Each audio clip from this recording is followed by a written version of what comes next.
All right, guys. So cryptocurrency market, and we are with Bitcoin. So yan, the 4 hour time frame. Let's take a look at the key levels. So inano natin to, no? Weekly analysis natin to, and we mentioned that we are bearish with Bitcoin and all other altcoins as of right now, no? So from here, okay, let's draw the key levels. Okay, so this is a 4 hour time frame, and we have identified the very strong support here, and also at the top, and so more like ranging yung market ni Bitcoin. So what we can expect here, and so it's okay to draw as many confluences as you want. Okay, so with this tong downtrend line na to, no, na-stop siya dito sa major support area, which nag-cause ng breakout. So what we would need to look at is that it needs to show some if we want to see a reversal sa ano nito, the Bitcoin, is that it needs to show yung higher highs and higher lows. Yan yung characteristics ng pagkakaroon ng or pag-change in direction nito ni Bitcoin is itong pag-create ng mga higher lows and higher highs. So right now, hindi pa masyado, no? Although nagkaroon ng breakout, it could be just going to have uh, on a range, no? It could go to 74,000, yan, or it can fall down. All right. So another key level here, if it did break this 66,000, it may go down to 60,000 levels. Okay. So right now, we are expecting that this could go up to 74,000 since everything and for quite some time, itong cryptocurrency market is on a range, yan, at that level. But looking at the bigger picture here, it's been on a downtrend, no? Yan. This is what I've told you from my previous videos, and yan yung pinakita ko. And I mentioned there, no, this is the bigger picture, and it's on a downtrend. The cryptocurrency, the Bitcoin, is on a downtrend. And what I mentioned there is that it may, dito pa lang, no, nandito pa lang tayo nung time na yon, it may go back up sa higher time frame, ay so sorry, sa higher trend line itong channel na to, or it may just go sideways. Yan. And it did went on a sideways until it's touching this. No? If we are going to expect that it's going to be on a reversal, yan. So nagkaroon na ng initial breakout dito, and what we want to see is that it should break this. It should break this higher trend line ng downward channel, and also it should break this, yeah, 75,000, and it should break this and this. So and then magkaroon tayo ng retest, no? Yan.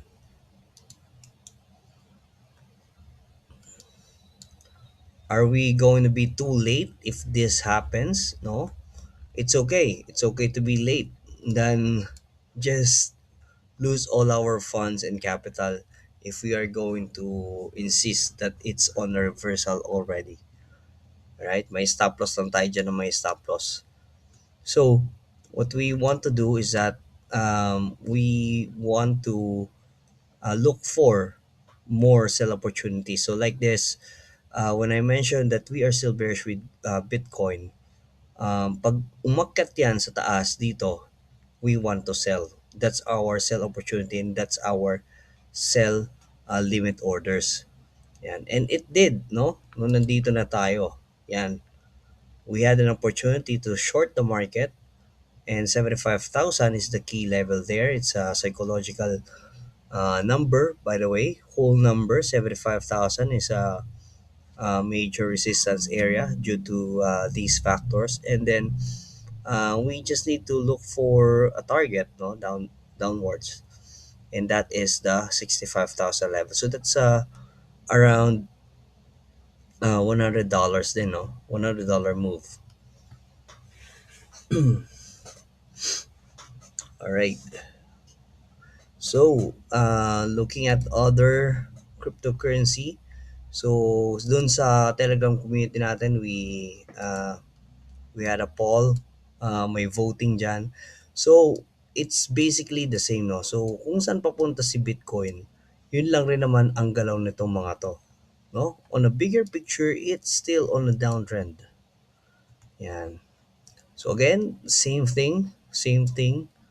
Downward channel, once it hits this lower trend line ng downward channel, it's going to consolidate until it touches this one, the upper trend line, before it continues to go down. Okay, we can be conservative and target this 1,800. Yan. Or we can target other. Yan. Marami, no? Maraming levels. So once this breaks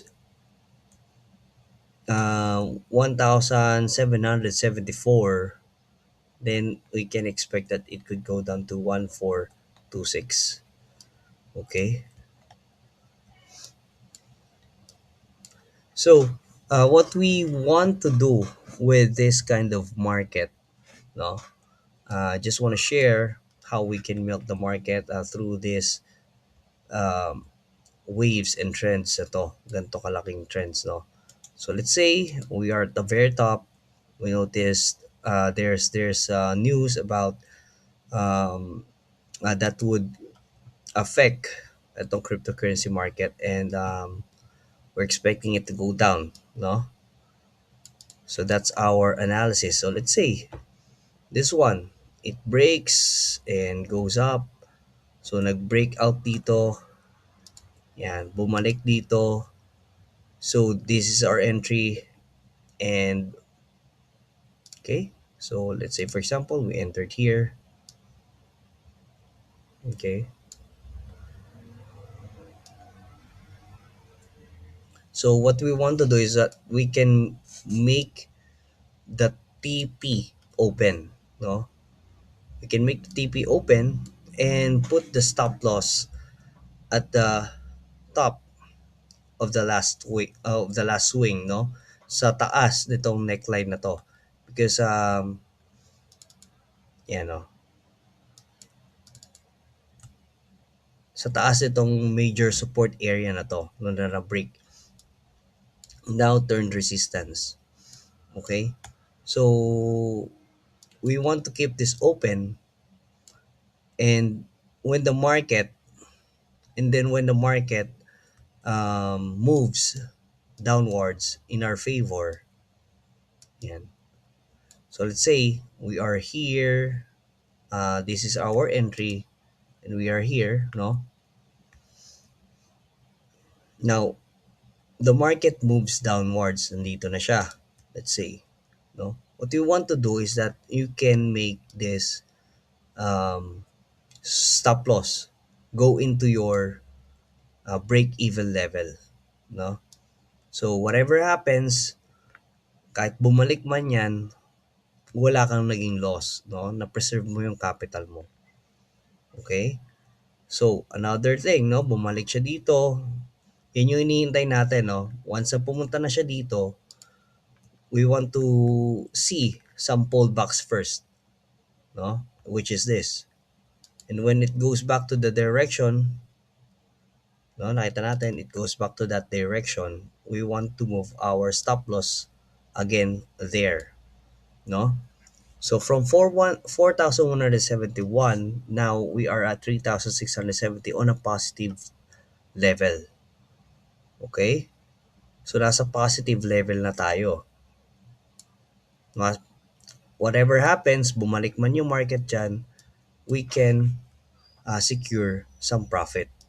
Okay, so now it goes down, and it's making a consolidation move, no. Nag pull back na naman siya, no, yan yung hinihintay natin. And from there, we want to move our stop loss there again. Okay, so now from 3,600 now at 3,480, until such time na it breaks down again. All right, so again, our TP is open. So now, bumagsak na siya ng tuluyan. It's either you, it's either you take the profit, okay? Don't be too greedy with that. So kasi um, meron na siyang major support area dito, or what we can do, again, move our stop loss there. Okay? Let's move our stop loss there. So from 4,171 now at 2,420. Now, kapag bumalik yan dito at natipita na SL tayo, okay na. Malaki na yung nakuha natin diyan, malaki na yung na-secure natin, no? Kasi from 4,100 tayo galing, no? Nasa taas tayo. And that's how we can milk the market. Imagine, one entry lang ito. Ayan, one entry lang ito. Nakaka-save ka sa spread, and if your account is on a swap-free account, then makaka-save ka rin, no, sa mga fees na yan.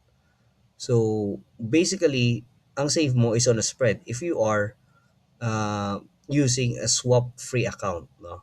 So, kasi depende pa rin yan sa asset na tinitrade mo.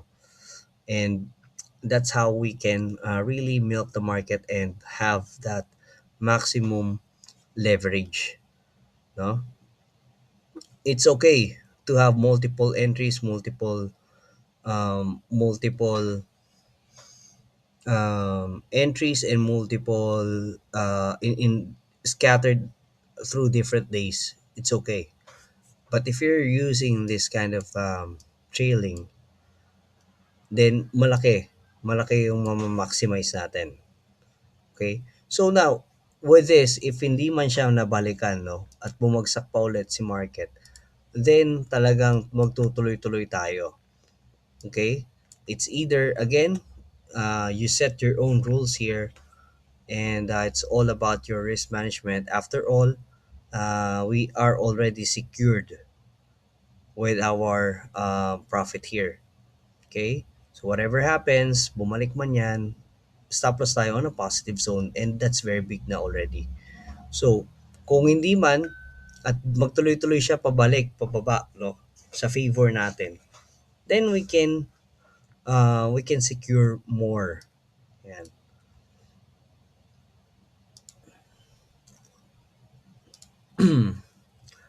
Okay, so there are still a lot of targets yan sa pagbaba ng Ethereum. Okay. So 900, so 900 is not possible. I sorry, it's not impossible, because we already have that evidence. No? Coming from 4,790, it went down to 900. Okay? So, what we are seeing here na sinasabi natin, bearish ito, and we are still at 2,000, it can still go down. Okay? As long as hindi niya pa na-violate itong nasa upper trend line natin. Alright? So, that's for Ethereum. And that's how we want to trade this. That's how we can trade this. So so if you are going to start here, if you want to short here, let's say, you have a very small risk. Okay, you just need to make sure that you are using small lot size to be able to have this kind of stop, no? Medyo malayo. So from 2090 to 2430, you need to have that um, capital or adjust your lot size. Okay, it's all about your lot size. You can go to a lower time frame and look for better options. Okay, but if you want, you can short this and have this kind of target. Okay, so you wait until it touches here. Okay, just like this. Look at that. Okay, or you can actually have this entry on the downside. Okay, after all, we are still ranging and we are expecting that cryptocurrency will still be uh, going low. All right, and that's it for our cryptocurrency market. Thank you so much for watching. And again, if you want to learn more about forex trading, I invite you to join our Telegram community. And nandyan lang yung link niyan sa bio natin or sa my comment section description box.